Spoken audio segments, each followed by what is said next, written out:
Good morning बच्चों। आज का जो हमारा विषय होगा वह है क्षितिज के काव्यखंड का फर्स्ट चैप्टर कबीर की साखियों से लिया गया है। ठीक है, तो आज हम कबीर की साखियां पढ़ेंगे, लेकिन उससे पहले थोड़ा सा हम कबीर दास जी के जीवन के बारे में संक्षिप्त में जान लेंगे कि उनका जीवन कैसा था, किस तरह से उन्होंने अपनी रचनाओं को लिखा, कैसे उन्होंने इधर उधर भ्रमण किया।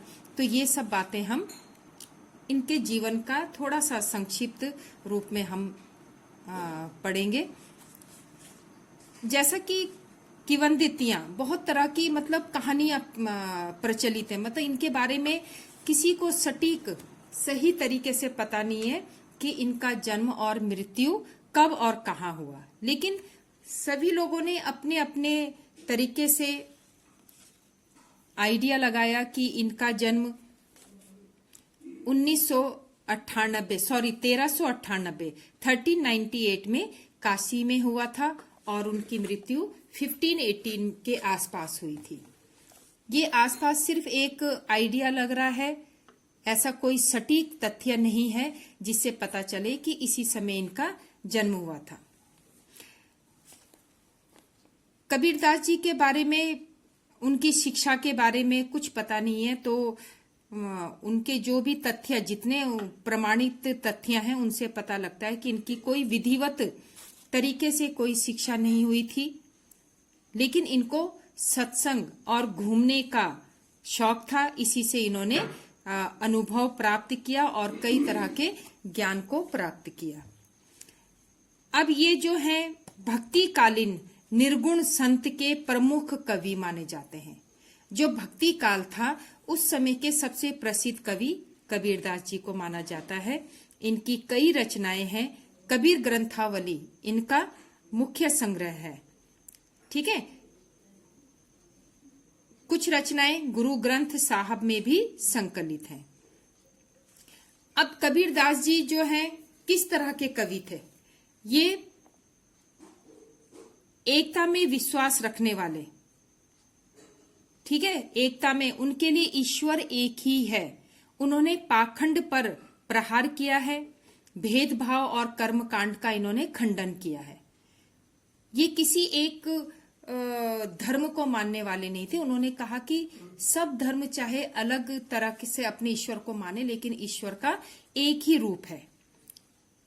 ठीक है, तो इन्होंने पाखंड, भेदभाव और कर्मकांड का इन्होंने क्या किया है? खंडन किया है। उन्होंने, उनकी जितनी भी कविताएं हैं उन सब में धार्मिक और सामाजिक भेदभाव से मुक्त मनुष्य की कल्पना की है। वो ऐसी कल्पना करते हैं उन अपनी रचनाओं में कि जिससे ये लगे कि मनुष्य जो है इन भेदभाव पाखंडों से बहुत दूर है। सिर्फ ईश्वर प्रेम, ज्ञान, वैराग्य, गुरु भक्ति, सत्संग और साधु महिमा ही ईश्वर के जीवन में होनी चाहिए। और उन्होंने अपने काव्य में, उनकी अपनी रचनाओं में इसी चीज को दर्शाया है। ठीक है, तो जो कबीरदास जी जो अपनी भाषा का प्रयोग किया, उन्होंने बहुत ही सरल भाषा का प्रयोग किया, जिससे कि उनकी बात जन साधारण तक पहुंच सके। जनसाधारण मतलब जो मामूली भी व्यक्ति है उस तक उनकी बात आसानी से पहुंच सके।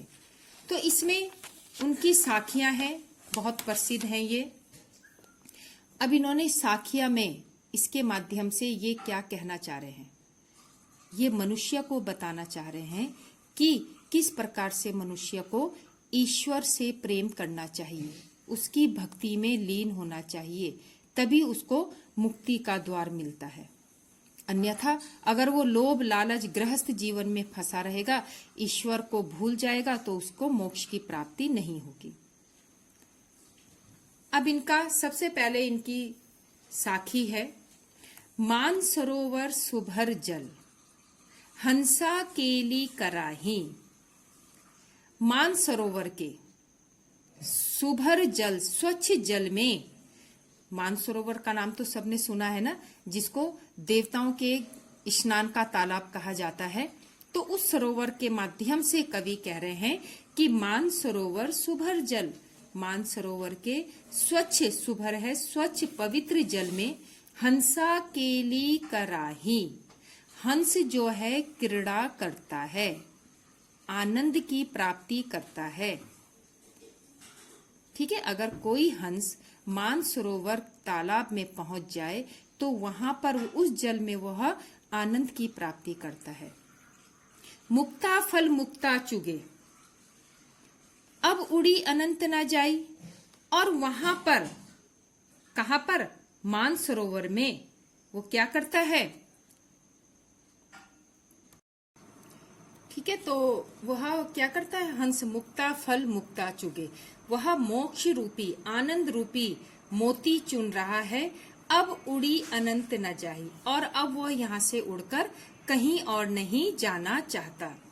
तो कहने का तात्पर्य है कि यदि यहाँ पे कबीर ने हंस के माध्यम से मनुष्य को कहा है कि वह ईश्वर की भक्ति में मानसरोवर सुभर जल, मानसरोवर मतलब ईश्वर की भक्ति में, पवित्र भक्ति में जब लीन हो जाता है तो केली कराही, तो उसे आनंद का अनुभव होता है। जैसे हंसा केली कराही, तो हंस को जैसे मानसरोवर में आनंद की प्राप्ति होती, उसी प्रकार मनुष्य जब ईश्वर भक्ति को सच्चे मन से करता है तो उसे आनंद की प्राप्ति होती है। और वह इस आनंद को छोड़कर, किस आनंद को? ईश्वर की भक्ति को छोड़कर अब उड़ी अनंत न जाही, वह कहीं नहीं जाना चाहता। ठीक है, कहने का तात्पर्य है कि प्रभु भक्ति में सबसे अधिक आनंद और तृप्ति होती है। यहाँ पर कवि कहना चाह रहा है कि जिस व्यक्ति ने ईश्वर की प्राप्ति या ईश्वर की भक्ति कर ली तो उसे उसी में सबसे ज्यादा आनंद और तृप्ति होती है।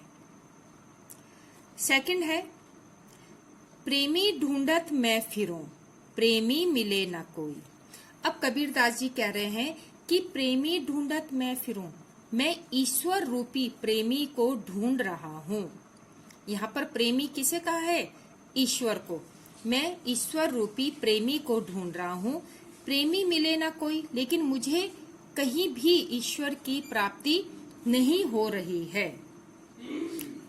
अब क्योंकि ईश्वर इतनी आसानी से नहीं मिलते हैं ना, उसके लिए बहुत संघर्ष करना पड़ता है, बहुत भक्ति करनी पड़ती है। सच्चे मन से जब हम ईश्वर को ढूंढने की कोशिश करेंगे, तपस्या करेंगे, तो तब जाके हमें ईश्वर की प्राप्ति होती है।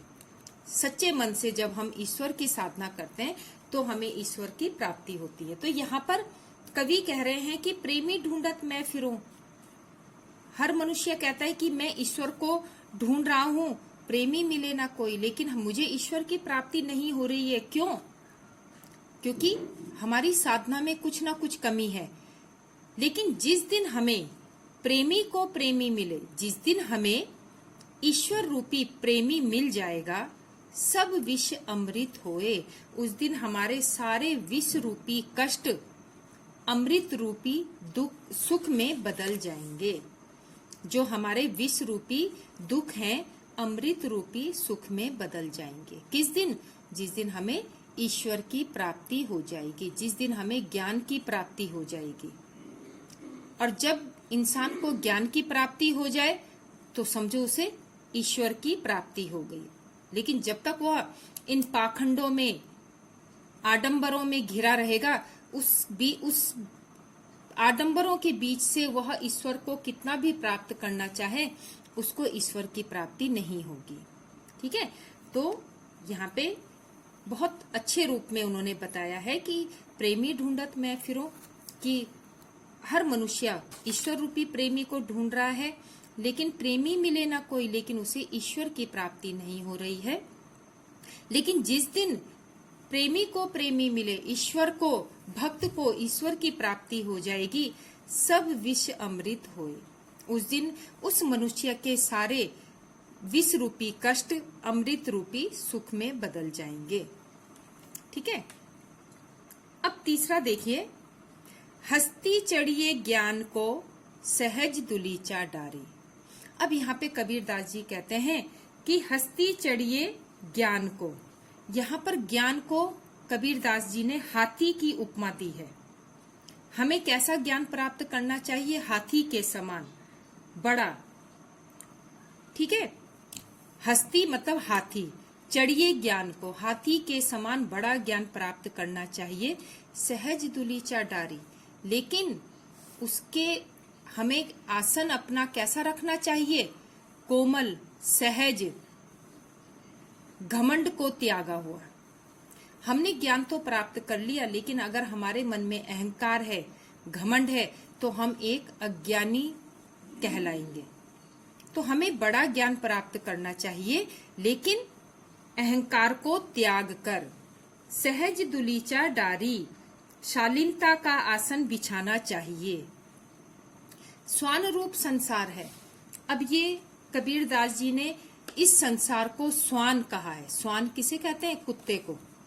वे कहते हैं कि स्वान रूप संसार है। जब भी कोई इंसान कुछ नया करने के लिए जाता है, तो यह संसार रूपी जो लोग हैं, वे उसकी बातें करते ही करते हैं। तो हमें उन पर ध्यान नहीं देना चाहिए, क्योंकि एक यह संसार जो है एक कुत्ते के समान है। भूकन दे झक मारी, वह भौंकता है लेकिन फिर झक मारकर चुप हो जाता है। इसलिए हमें लोगों की बातों में ध्यान नहीं देना चाहिए और अपने कर्म के रास्ते पर चलते रहना चाहिए। ठीक है, तो हमें क्या करना चाहिए? हाथी के समान ज्ञान को बड़ा ज्ञान प्राप्त करना चाहिए, लेकिन शालीनता का आसन बिछाकर। उसमें हमें घमंड नहीं लाना है और दुनिया की बातें नहीं सुननी है, क्योंकि दुनिया कुछ ना कुछ कहेगी। जिस तरह से एक अनजान रास्ते में अनजान व्यक्ति को देखकर कुत्ते भौंकने लगते हैं, उसी प्रकार जब व्यक्ति कोई नया काम करता है तो लोग उसकी पीठ पीछे बातें बनाते हैं, लेकिन बाद में सभी झक हार कर चुप हो जाते हैं और बाद में उसी व्यक्ति की प्रशंसा करते हैं। अब है नेक्स्ट है, पखा पखी के कारणे सब जग रहा भुलान।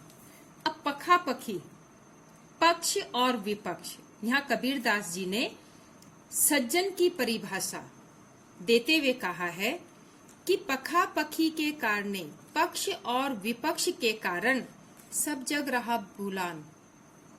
मनुष्य जो है पूरे जग को भूल जाता है। अर्थात जब मनुष्य भेदभाव के झमेले में पड़ जाता है तो वो अपने जीवन के लक्ष्य को भूल जाता है। सब जग रहा भूलान मतलब उसका जो जीवन का लक्ष्य है वह उसे भूल चुका है कि उसका जन्म इस पृथ्वी पर क्यों हुआ है। वो किसके पीछे पड़ा है? पक्ष भेदभाव, पक्ष विपक्ष के पीछे पड़ा है और अपने मेन लक्ष्य को भूल जाता है।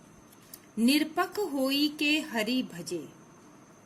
कबीरदास जी कहते हैं कि जो निष्पक्ष होकर हरि का भजन करता है, ठीक है, हरि मतलब ईश्वर का भजन करता है, सोई संत सुजान, वही सच्चा संत और सच्चा पुरुष होता है।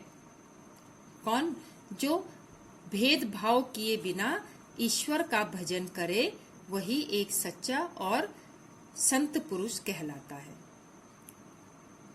अगर हम भेदभाव, हम कहेंगे नहीं ये ईश्वर हमारा है, खुदा दूसरी जाति का है, यीशु दूसरी जाति का है, अगर हम इस पक्ष में पड़ जाएंगे, इन चीजों में पड़ जाएंगे, तो हम ईश्वर को कभी प्राप्त नहीं कर पाएंगे। हम पूजा पाठ आराधना क्यों करते हैं? ईश्वर की प्राप्ति के लिए।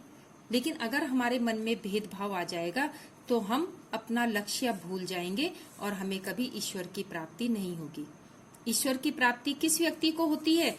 जो निरपक्ष होकर ईश्वर का भजन करे, जिसके लिए सारे देवी देवता सभी एक होते हैं, वही सोई संत सुजान, वही सज्जन पुरुष कहलाता है।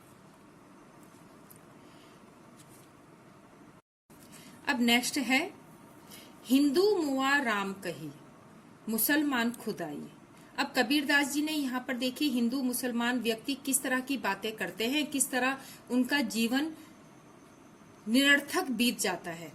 हिंदू मुआ राम कही, हिंदू राम राम कहता है, मुसलमान खुदाई और मुसलमान खुदा खुदा करते हुए नष्ट हो जाता है। हिंदू क्या कहते हुए नष्ट हो जाता है? राम राम कहते हुए, और मुसलमान खुदा खुदा। कहे कबीर सो जीवता। कबीरदास जी कहते हैं इस संसार में असली जीवन वही जीता है जो दुहू के निकटी न जाए, जो इन दोनों से दूर रहता है। हिंदू मुस्लिम के भेदभाव से जो दूर रहता है वही अपने जीवन को सार्थक बनाता है, अर्थात उसी का जीवन सार्थक होता है जो इन भेदभावों से दूर रहता है। ठीक है, तो कहने का मतलब क्या है कि हमें हिंदू, मुसलमान, सिख, ईसाई इन सब का भेदभाव छोड़कर सिर्फ ईश्वर का ध्यान करना चाहिए, ईश्वर के प्रति अपनी भक्ति दिखानी चाहिए, तभी हमारा यह जीवन सफल होता है। नेक्स्ट है काबा फिरी काशी भया, राम ही भया रहीम। ठीक है, काबा फिरी। कबीरदास जी कहते हैं कि अगर हम भेदभाव से ऊपर उठ जाएं तो काबा भी काशी बन जाता है। काबा क्या है? जो ये मुसलमानों का प्रसिद्ध जो सऊदी अरब में है, ठीक है, इनका जो मुसलमानों का पवित्र स्थल है मक्का मदीना काबा। तो अगर हमारे मन से भेदभाव खत्म हो जाए तो हमारे लिए काबा क्या है? मक्का मदीना ही काशी बन सकता है। हमें काशी जाने की जरूरत नहीं है।